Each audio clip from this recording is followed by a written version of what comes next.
Hello అండి అందరికీ. లెహంగాలు కానీ లాంగ్ ఫ్రాక్లు కానీ స్టిచ్ చేసుకునేప్పుడు మనకి పైన క్లాత్ ఎంతైనా తీసుకోవచ్చు, కానీ లోపల లైనింగ్ అయితే మనకి అంబ్రెల్లా కట్లో కట్ చేసుకోవాలి అనుకుంటే కనుక 3 మీటర్స్ లైనింగ్ అయితే పడుతుంది కదా. అలా కాకుండా 2 మీటర్స్లోనే మంచి గేరా అనేది వచ్చేలాగా లైనింగ్ అనేది ఏ విధంగా కట్ చేసుకోవాలి అనేది మన ఛానల్లో ఫుల్ వీడియో అయితే ఉంది. ఒకవేళ చూడకపోతే కనుక చూడండి.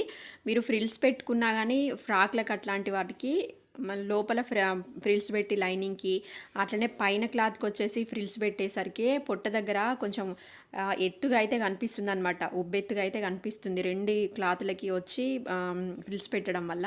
ఈ విధంగా కట్ చేసుకొని లోపల లైనింగ్ ఈ విధంగా కట్ చేసుకొని పైన క్లాత్కి వచ్చి ఫ్రిల్స్ పెట్టుకున్నా కానీ మీకు నార్మల్గానే ఉంటుందన్నమాట. చాలా సింపుల్గా అయితే కట్ చేసుకొని అయితే స్టిచ్ చేసుకోవచ్చు. ఇవి 3 పీసుల్లాగా అయితే వస్తాయి. 3 పీసులని ఇట్లా కట్ చేసుకొని జాయింట్ చేసుకోవచ్చు. ఇది ఫుల్ వీడియో మన ఛానల్లో ఉంది. ఒకవేళ చూడకపోతే కనుక చూడండి.